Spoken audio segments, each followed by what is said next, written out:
Buenos días. Inicialmente agradecerle al doctor López por la invitación. El año pasado no pude venir por un tema también del avión que me terminó dejando, pero voy a ser bastante conciso porque definitivamente hay que recordar que el virus del VIH es un virus linfotrópico y las manifestaciones del VIH inicialmente fueron hematológicas. La coinfección de otros virus y de otros agentes microbiológicos altera como tal la hematopoiesis que normalmente tenemos y también favorece en algunos escenarios que tengamos una mayor presentación de síndromes linfoproliferativos malignos. Rápidamente, y yo sé que esto ustedes ya lo habrán manejado, el origen del VIH está escrito en este artículo del Science del 2014, en la República del Congo, específicamente con los primeros pacientes que se describen en la ciudad de Kinshasa, que es la capital del Congo. En el año de 1960, el Congo se libera de Bélgica y parece ser que esta liberación abre las puertas del Congo con el resto del mundo y favorece la diseminación, y conocemos esto como la pandemia del VIH tipo 1, siendo esta el árbol filogenético que hacen estos articulistas en este trabajo que es tan interesante. Dentro de las características virológicas del VIH hay que recordar que unas glicoproteínas de membrana hacen parte de todas las posibilidades de virulencia que tiene el virus y en algún momento hay que tenerlas en cuenta porque pueden llegar a ser agentes que mimetizan antígenos, específicamente de plaquetas y que explican en algún momento algunas citopenias de orden hematológico. Recordar que existen entonces dos cepas. En Colombia solo hemos descubierto o tenemos pacientes con VIH tipo 1, actualmente estamos en seguimiento de un paciente con un posible VIH tipo 2 en un banco de sangre del cual soy asesor, pero digamos que este es el causante de la pandemia. Esta es la forma en cómo el VIH se ha ido incrementando progresivamente en el mundo. Hoy día se dice que hay alrededor de 60 a 75 millones de personas con VIH-Sida, estando Colombia ubicado dentro de los países con una prevalencia intermedia baja. Y ya los esfuerzos de la última década han demostrado un control en la transmisión del VIH de un 25%, digamos que va de la mano con lo que dijo el expositor anterior y de las metas que se proponen los organismos que controlan este tipo de infección o que están enfocados al manejo de estas iniciativas. En Colombia se empieza entonces a precisar los primeros casos en el inicio de la década de los 80, teniendo una relación 3:1 hombre-mujer. Hemos visto cómo ha cambiado este perfil de paciente gracias a que la enfermedad cada vez se vuelve un proceso más crónico que una condición aguda. Entonces los pacientes que inicialmente se ubicaban en la segunda y tercera y cuarta década de la vida han ido migrando, y esto específicamente lo hemos visto con los grupos de edad de países del primer mundo. De hecho, nosotros también hemos visto cómo se empiezan a notificar casos en pacientes cada vez de mayor edad, y esto digamos que genera un reto porque definitivamente estos pacientes van a tener mayor comorbilidad y va a ser una situación también desafiante en el tema del tratamiento por los efectos adversos no solo de los antivirales sino de los otros medicamentos que se puedan dar para el tratamiento de las patologías que puedan llegar a acompañar la presentación del VIH. Al inicio, los pacientes que se diagnosticaban con VIH estaban muy mal y terminaban en muerte, casi que el diagnóstico era premortem, pero hemos visto cómo esta enfermedad se ha ido controlando y con el paso del tiempo ese debut de una condición clínica de alta fatalidad ha ido disminuyendo cada vez más y tenemos a pacientes entonces cada vez más controlados. Esto evidentemente ha hecho que tengamos una mayor prevalencia de VIH en el país. Hoy día rondamos alrededor de los 150.000 a 180.000 pacientes con VIH tal vez registrados en el país, aunque siempre las cifras hablan de un subregistro. Dentro de las manifestaciones clínicas que vemos en estos pacientes, voy a repetir esta diapositiva que puso el expositor anterior, tenemos una infección o primoinfección que va acompañado de un periodo de ventana serológica en el cual no reconocemos la presencia de los anticuerpos dirigidos contra el virus. y hay un síndrome que se ha conocido como el síndrome retroviral agudo, que tienden la mayoría de las veces a autolimitarse en un periodo de 3 a 4 semanas. Posteriormente viene un periodo de latencia, ¿sí?, que digamos que empieza con un reconocimiento serológico a partir de la semana 12 o del tercer mes, y dentro de este periodo de latencia es donde podemos encontrar citopenias hematológicas de diferente orden. De hecho, hoy día hace parte de todos los algoritmos diagnósticos solicitar estudios de VIH para pacientes con citopenias en quienes no haya una causa evidente. Posteriormente, el conteo del linfocito CD4 con el paso del tiempo va a caer, y este es un umbral que todos conocemos que clasifica la enfermedad, ¿cierto? Y es donde empieza entonces la aparición de manifestaciones sintomáticas constitucionales y de enfermedades oportunistas que finalmente van a favorecer la muerte de nuestros pacientes. Dentro de las alteraciones hematológicas que vemos, voy a tratar de dividirlas en dos porque así lo catalogan los textos, pero porque también es más fácil de asimilar desde el punto de vista educativo. Entonces voy a hablar inicialmente de las citopenias hematológicas en el paciente con VIH. Si bien la linfopenia define y caracterizó inicialmente la enfermedad, sabemos que la anemia en el paciente con VIH puede tener un peor pronóstico que la misma linfopenia, en vista de que la anemia siempre va a ser un marcador tipo epifenómeno de una condición de base que no se encuentra controlada del todo y que este control se hace necesario para que los pacientes no presenten mayor carga de enfermedad. Durante los últimos años hemos aprendido un concepto que se llama anemia de enfermedad crónica, y gracias a que hemos aceptado ese concepto de anemia de enfermedad crónica, que entre otras obedece a un bloqueo madurativo dentro de la médula ósea favorecido por interleuquinas que limitan la maduración de las hematogonias y de todas las células madres encargadas de la hematopoiesis fisiológica, lo que quiere decir este concepto es que pudimos ver que si no controlábamos como tal el estado inflamatorio que generan infecciones crónicas como el VIH, no íbamos a controlar como tal la enfermedad.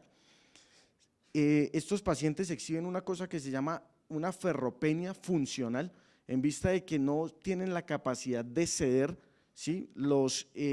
átomos de hierro para la generación del grupo N, y también se acompaña de una resistencia periférica a la eritropoyetina, bien sea porque o la inhiban de manera central o porque dentro de la médula ósea los precursores eritroides no exhiben como tal el receptor de eritropoyetina, que haría que finalmente terminaran diferenciándose en eritrocitos. Se ha descrito entonces diferentes grados de citopenias hematológicas. Quiero que presten atención a la referencia, que es algo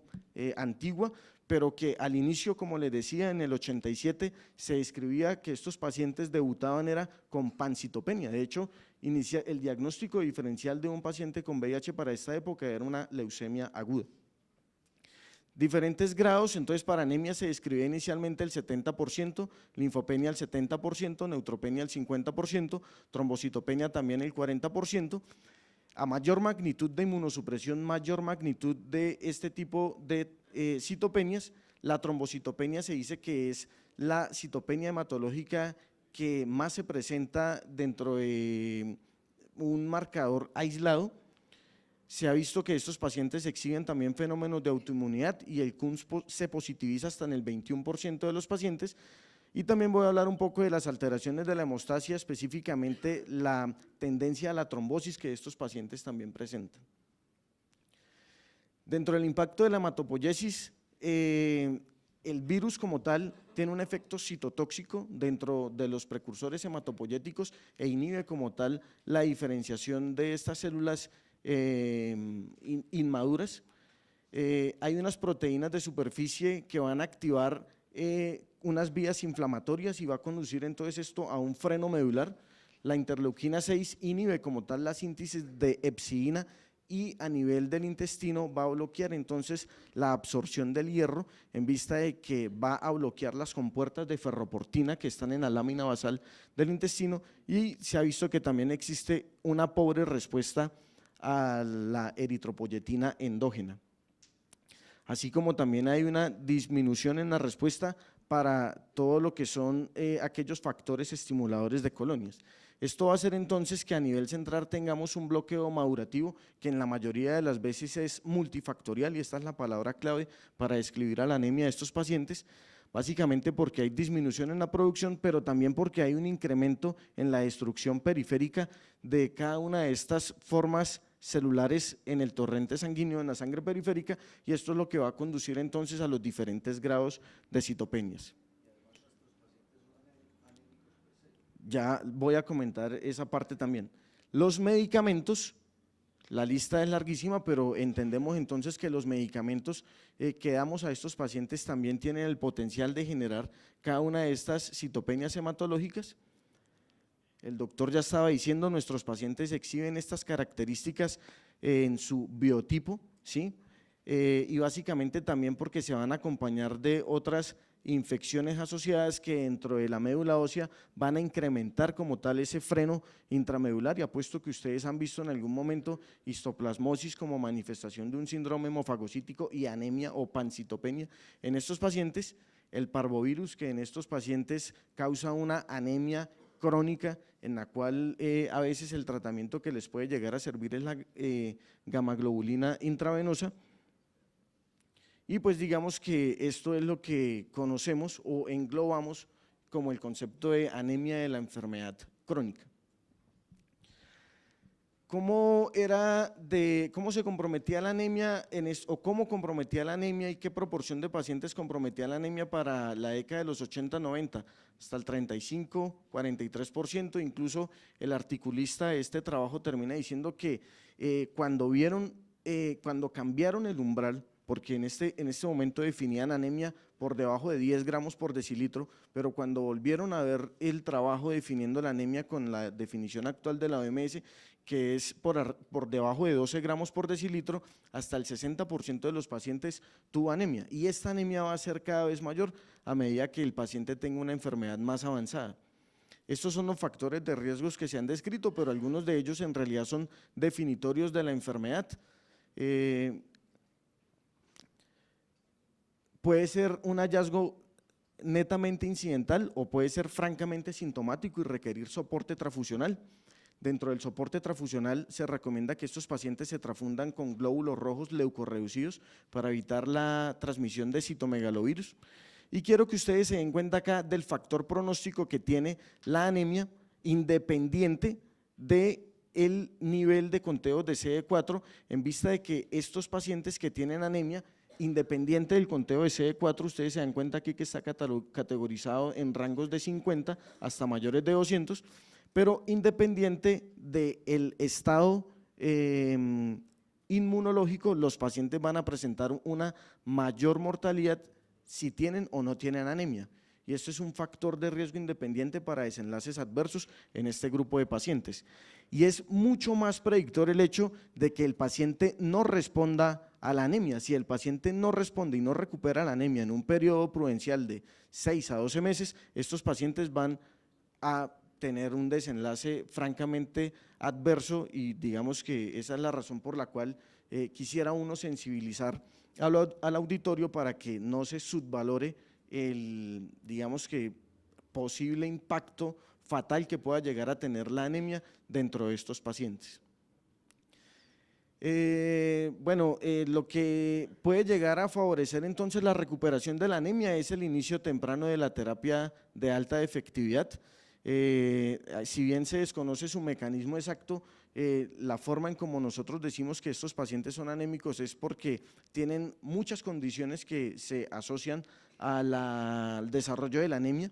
Por ejemplo, está escrito que el virus tiene la capacidad de infiltrar la membrana basal de las células parietales de la cámara gástrica, y por esta razón se disminuye como tal la absorción de vitamina B12. Pero pues digamos, por eso tal vez lo más importante es reconocer que es una condición multifactorial, que es un marcador subrogado de actividad de la enfermedad, y que si no tratamos y no nos aseguramos que el paciente corrija su anemia, seguramente los pacientes van a tener desenlaces graves como complicarse o morirse. y que tal vez dentro de los únicos marcadores que pueden llegar a prevenir el desarrollo y la no respuesta a la anemia es la duración de la terapia de alta efectividad. Esa es la razón por la cual estos pacientes, si presentan reacciones adversas o vómito, intolerancia, todo este tipo de cosas, hay que manejárselas de manera concomitante para asegurar que tengan la mejor adherencia. Pues nada, el tratamiento de la anemia en estos pacientes es básicamente el que hacemos con todos los pacientes. Yo solo les decía que había tenido un paciente con infección por parvovirus B19, le pusimos este esquema de inmunoglobulina, pero desafortunadamente vimos que el paciente no respondió. Es bastante frustrante tener estos pacientes, se quedó como 3 meses hospitalizado porque necesitaba, no solo hizo anemia, sino también trombocitopenia, todo este tipo de cosas y pues no lo he vuelto a ver, debe estar ya en el programa de infectología de la clínica donde trabajo, pero pues creo que el paciente se recuperó. La verdad no he tenido seguimiento de este casito y es el único que he tenido conocimiento, pero pues de resto existen el resto de condiciones que pueden llegar a tener estos pacientes y la idea es simplemente asegurar y estudiar adecuadamente la anemia para poderles dar un tratamiento específico. Con respecto a la neutropenia, hay que tener en cuenta que la neutropenia se define con el conteo absoluto de neutrófilos por debajo de 1500, que existen unas condiciones de variabilidad étnica y por esa razón entonces debemos ver si el paciente es de raza negra, porque los pacientes que pertenecen a este grupo poblacional tienen una neutropenia per se mucho más, en una proporción mucho más elevada que las personas que no pertenecen a ese tipo de etnia, y que en realidad es bastante discutido el hecho de que la neutropenia se asocie a un riesgo de infección. Ustedes ven acá que en las barras blancas se encuentran los pacientes que presentaron eventos infecciosos y que se asociaron en algún momento a la neutropenia, pero que en realidad es la menor proporción de todo este grupo de pacientes que tenían neutropenia por debajo de 1500. De hecho, si se acuerdan, los puntos blancos son los pacientes que se infectaron. Lo que sí se ve es que los pacientes que se infectaron y que pertenecen a este recuadro blanco tienen un menor conteo de linfocitos TCD3, CD4 y ese digamos que sigue siendo el marcador que incrementa el riesgo de infección en estos pacientes. Entonces, creo que con el riesgo de infección y los neutrófilos no habría que tener una asociación o no habría ni siquiera establecer una asociación entre estas dos condiciones. El tratamiento de la neutropenia básicamente es el inicio temprano de la terapia antirretroviral con todos estos potenciales desenlaces en aquellos pacientes que presentan este fenómeno de consumción asociada al VIH. Se ha precisado el uso de factores estimulantes de colonias como el filgrastim, sobre todo en aquellos pacientes que tienen neutropenias profundas y prolongadas, más de 14 días, y conteos de neutrófilos que tiendan a estar por debajo de los 250 células por mililitro. Con respecto a la trombocitopenia asociada a VIH, esta puede presentarse en cualquier momento de la enfermedad, de hecho ser la condición que lleva al diagnóstico. Con la trombocitopenia tenemos que mirar el grado de magnitud de la trombocitopenia. Se dice que si están por debajo de 30.000, muy seguramente hay un efecto inmunológico asociado o autoinmune más bien asociado, y estos pacientes pueden en algún momento llegar a beneficiarse también del uso concomitante de esteroides. Los factores de riesgo para la presentación de trombocitopenia es enfermedad avanzada, pertenecer a la raza negra, no está bien claro por qué razón, que tenga otra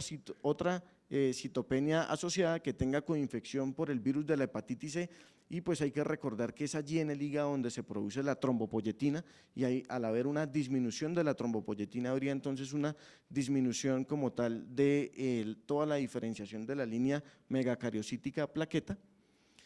que se ha evidenciado también que existe una reactividad cruzada en estas glicoproteínas de membrana con las glicoproteínas plaquetarias 2B, 3A, y que pareciera ser que el receptor tipo quemoquina 5 que expresa el megacariocito, que funciona como un correceptor del CD4, pudiera llegar también a explicar un daño directo del virus sobre los precursores plaquetarios y por esta razón entonces también haber un daño directo. Los sangrados en estos pacientes con plaquetas por arriba de 10.000 son francamente raros y esa es la razón por la cual se propone que la transfusión profiláctica se haga exclusivamente con conteos de plaquetas por debajo de 10.000. Este es un ejemplo de un medicamento que se llama Maraviroc, que básicamente es un inhibidor de este receptor de quemoquina 5, que induce trombocitopenia hasta en el 5% de los pacientes que lo consumen, y básicamente es porque disminuyen como tal la diferenciación megacariocitaria. No hay que olvidar que estos pacientes pueden hacer también trombocitopenia de otro perfil, de hecho en pacientes que tienen manifestaciones exclusivas de trombocitopenia o aisladas, el HIV solo explicaría el 1% y el resto digamos que es la invitación para hacer un ejercicio diagnóstico aproximado en vista de que la trombocitopenia siempre va a ser una condición de descarte. Este es el tratamiento de los pacientes entonces con trombocitopenia, evidenciar que pueden llegar a requerir manejo inmunomodulador, bien sea con esteroides, que constituye la primera línea de tratamiento para estos pacientes, o con gamaglobulina. En pacientes que tienen alto riesgo de sangrado con manifestaciones de púrpura húmeda, preferimos el esquema de 1 gramo por kilogramo de peso por 2 días, y eso para disminuir el riesgo de sangrado al sistema nervioso central, y que solo vamos a transfundir entonces en pacientes que tengan plaquetas por debajo de 10.000, que son los que tienen alto riesgo de presentar sangrados con manifestaciones clínicas grado 3 y 4. La médula ósea en realidad no tiene mucha utilidad para el diagnóstico. En síndrome febril y VIH tiene, digamos que el mismo rendimiento que los hemocultivos tomados en sangre periférica, y solo se ha visto que tiene algo de utilidad para descartar otro tipo de infecciones netamente intramedulares en aquellos pacientes en quienes la fiebre ha tenido una duración de más de 3 semanas, o para hacer un diagnóstico diferencial, o para estadificar pacientes que tienen síndromes linfoproliferativos asociados. Esta condición de inflamación crónica establece un proceso de activación vascular o activación endotelial mediada por el VIH, y pareciera que estos pacientes tienen ese factor de riesgo cardiovascular que explica la condición por la cual tienen más eventos trombóticos que la población general, y pues también la concomitancia de otros factores de riesgos específicos de los pacientes.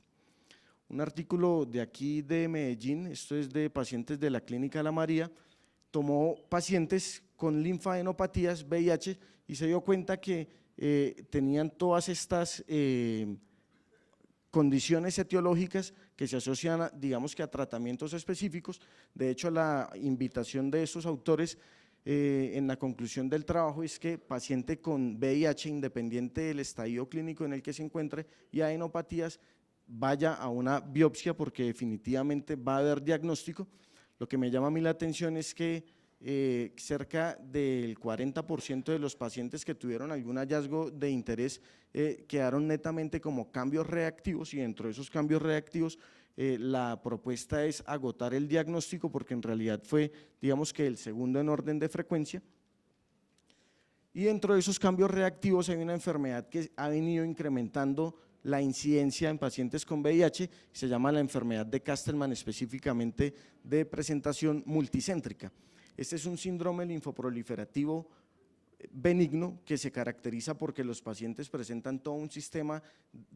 un síndrome de respuesta inflamatoria sistémica, en donde lo único que puede llegar a disminuir como tal toda esta riesgo de progresar a disfunción orgánica múltiple por una tormenta de citoquinas mediadas por interleuquina 6 es el uso de esteroides, rituximab, básicamente porque los linfocitos que están allí todavía son positivos para CD20, y en algún momento cuando hay alto riesgo de disfunción orgánica múltiple, de quimioterapia, específicamente un grupo de quimioterapias que se ha conocido como CHOP-like. Y esta es la forma en la cual entonces, a medida que hemos puesto tratamiento a nuestros pacientes, hemos visto cómo se ha incrementado la enfermedad de Castleman multicéntrica y cómo ha disminuido la presentación de sarcoma de Kaposi. De hecho, hoy día hay un grupo de autores que propone que la enfermedad de Castleman hace parte de una manifestación de un síndrome de reconstitución inmunológica de origen no infeccioso. Pero estos pacientes no solamente presentan estas condiciones previas que son benignas, sino también manifestaciones malignas, y mire que los pacientes con VIH tienen unas tasas de linfoma no Hodgkin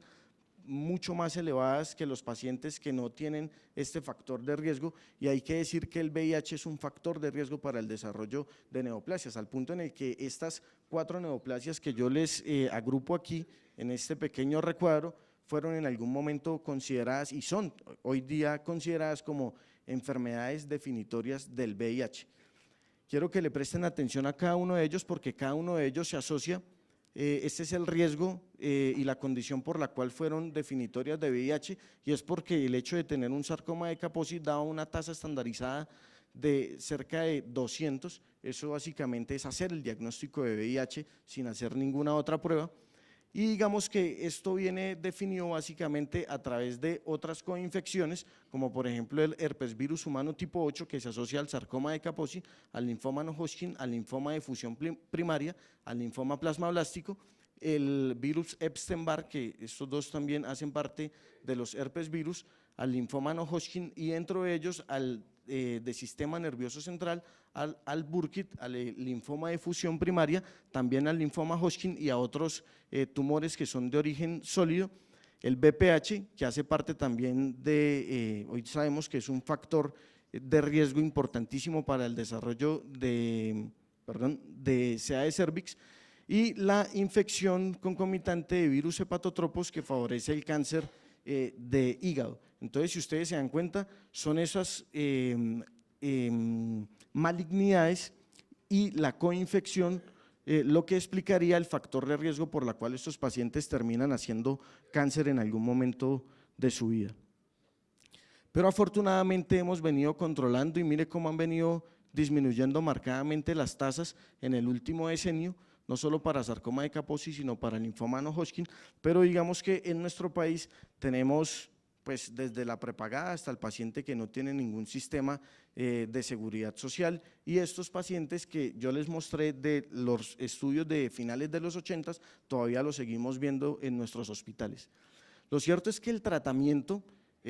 con metas de disminuir como tal la carga viral y de optimizar el conteo de CD4 se ha asociado a que haya una tasa de incidencia mucho menor para la presentación de linfomas en estos pacientes. Yo la verdad es que no tengo tiempo y no me puedo quedar para desarrollar preguntas que sé que van a quedar, entonces les voy a dejar mi correo y espero que la conferencia haya sido, digamos que productiva o haya abierto muchos interrogantes más bien para los pacientes que ustedes ven en su práctica diaria. Muchas gracias.